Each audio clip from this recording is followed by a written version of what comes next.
Ouais, fait que le tournoi, il va se faire en deux phases. Première phase qui va être un group stage, la deuxième qui va être les playoffs.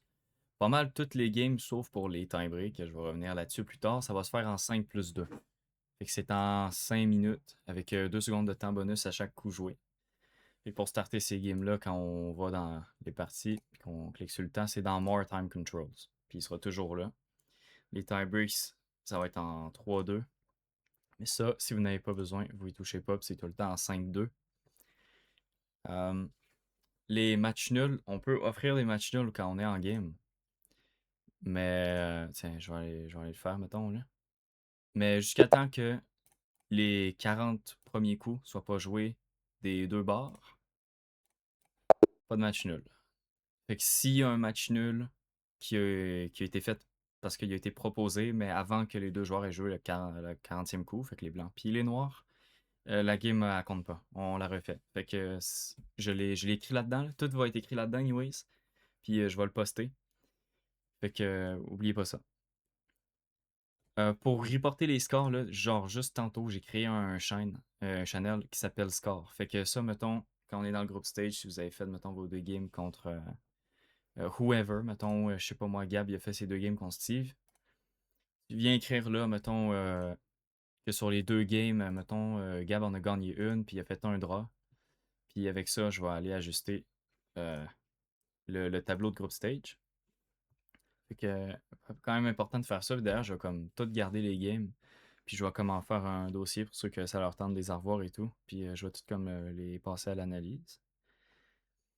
Fait que ça, c'est comme les règles vraiment très générales. Maintenant, je vais comme un peu plus expliquer c'est comment que tout ça, ça marche. Fait que dans le fond, la première phase, elle va servir à définir c'est où que vous allez aller dans le playoff bracket. Il y a personne qui va être éliminé ici, mais c'est quand même important de faire ce que vous pouvez parce que ça va vraiment, ça peut vous donner un avantage ou un désavantage dans les playoffs. Fait que tout le monde est séparé en quatre. Là, je tiens quand même à vous faire remarquer qu'il y a deux TBD. C'est des to be determined parce qu'il manque encore deux joueurs. Puis Steve, c'est pas un spot encore certain. Pareil pour Marco, il y a des affaires de déménagement. Là, fait qu'on va essayer de prendre d'autres mondes au pire en stand-by qui vont jouer si on a besoin. C'est sûr qu'on a besoin de minimum deux. Fait que c'est ça. Fait que dans le fond, dans votre groupe, ça c'est un double round robin. Ce que ça veut dire, c'est que vous en regardez, mettons que moi je suis Marco, puis je suis dans le groupe A. Mes adversaires, il va y avoir Milo, JC, puis quelqu'un d'autre qu'on ne sait pas encore. Vous allez jouer deux parties contre ces trois adversaires-là. Donc, au total, 6 parties. En gros, après ça, ça va vous donner un score avec des points. Où les points, une victoire, c'est un point. Un match nul, c'est un demi-point. Donc 0,5. Une défaite, c'est 0. Puis tout va se compiler là-dedans. Tout le monde va avoir fait ses parties dans leur groupe. Ça va créer un petit tableau plus complet. Où ensuite, c'est ça, ça va déterminer où vous allez partir dans les playoffs. Fait que c'est aussi simple que ça. S'il y a des égalités en termes de points, mettons qu'il y a une égalité entre Milo et JC ici, ce qu'on va faire, c'est que la première chose qui va décider le tie-break, c'est qu'on va regarder leur game entre eux. Fait que leurs deux games, qu'est-ce qu'ils ont donné. En gros, mettons que Milo contre JC, lui, il avait gagné ses deux games. Ben, ça va être Milo qui va avoir le classement plus haut, fait qu'il serait deuxième. Si c'était égalité, ils vont refaire un tie-break. C'est là que tantôt j'en parlais, c'est qu'ils vont faire deux parties en 3 plus 2 ici. Ces deux parties-là, en gros, le but, ça va être de départager. Puis le cas advenant où ça donne encore un score égal, mettons les deux ils en gagnent une ou les deux ils font match nul. Sur les deux parties, j'ai un exemple ici avec le compte à Matisse de quoi faire. Fait que on fait ce qu'on appelle un Armageddon. L'Armageddon, dans le fond, c'est qu'il va avoir des odds. Il va avoir un time odd puis un draw odd pour les noirs.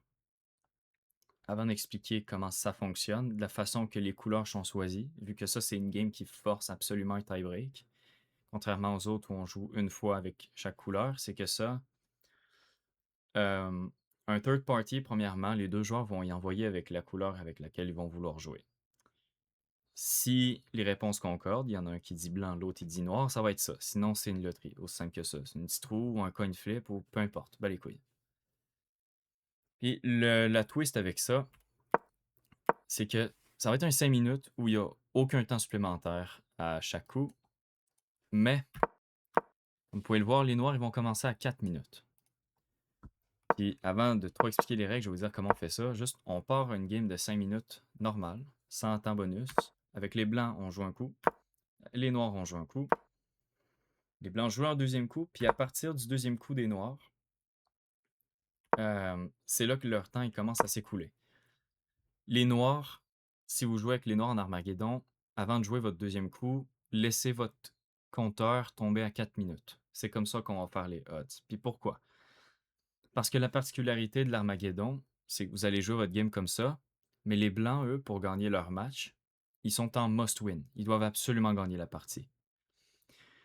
Ce que ça veut dire, c'est que les noirs, si ils réussissent à avoir un match nul, c'est une victoire pour les noirs. Ça compte comme une victoire. Ça vous fait un point dans le classement, vous dépassez l'adversaire contre qui vous étiez en train de faire un tie-break. Vous n'allez pas actually gagner un point. Ça veut dire que, mettons, le premier, il y avait 4 points, vous 3 égalisé avec le troisième, vous n'allez pas être rendu à 4 points, mais vous allez avoir priorité sur le troisième qui a comme été défini.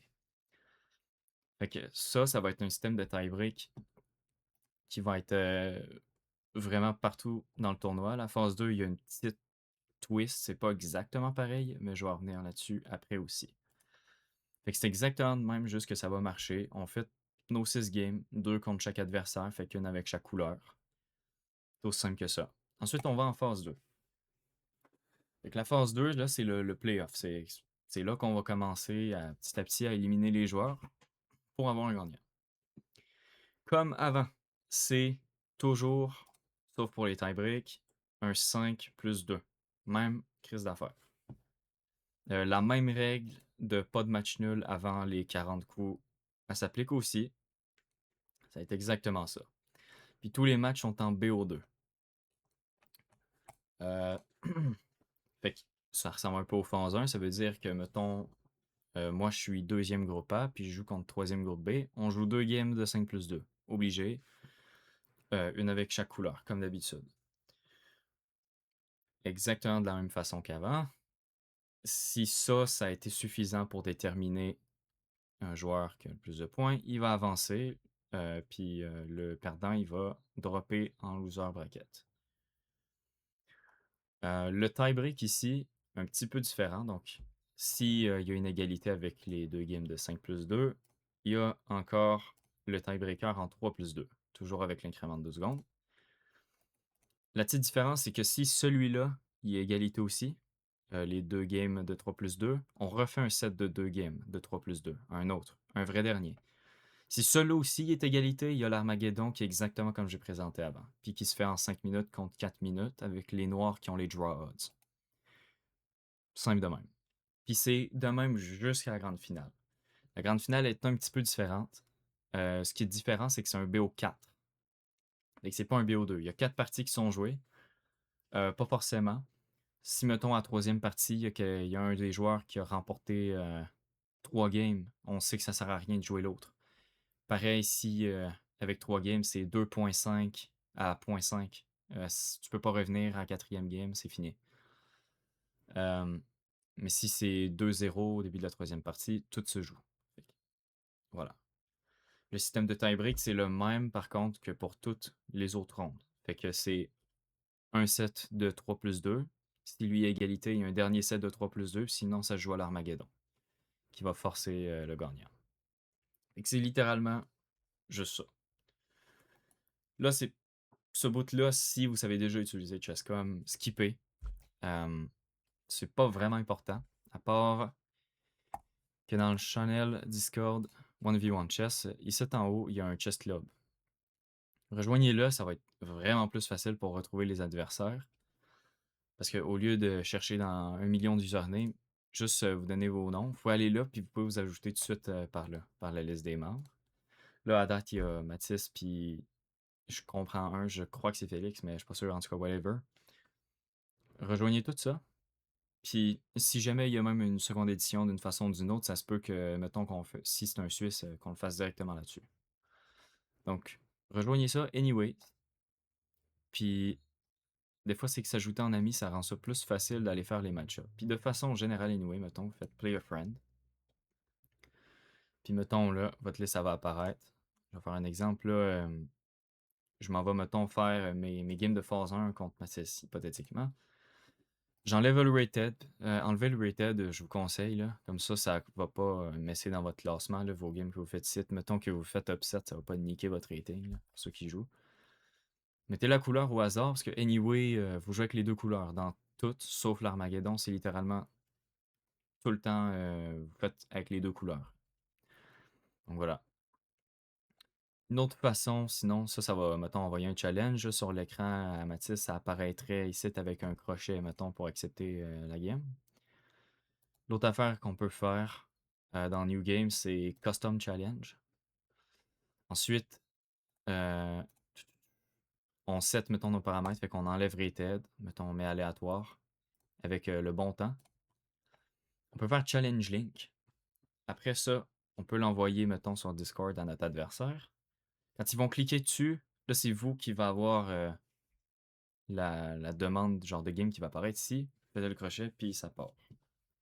Là, je vais aller en game pour montrer, mettons, comment juste enchaîner les deux games. Mettons que ça, c'est un adversaire de tournoi, par exemple. C'est pas tout le cas, mais whatever. Mettons, on va jouer notre game. Puis tout de suite après, en fait, pour inverser les couleurs, puis juste comme faire la dernière game, on clique tous les deux sur revanche. Fait qu'on n'a pas besoin de se faire chier en envoyer un autre défi, on fait juste revanche, puis ça va switcher nos couleurs automatiquement. Est-ce qu'on va garder le même temps, puis tout. Je trouve personne, fait que je peux pas le montrer, mais je vais peut-être aller en 3. Ouais, c'est ça. Puis je vais faire, mettons, un coup de même. Puis là, mettons, quand je resign, je fais rematch.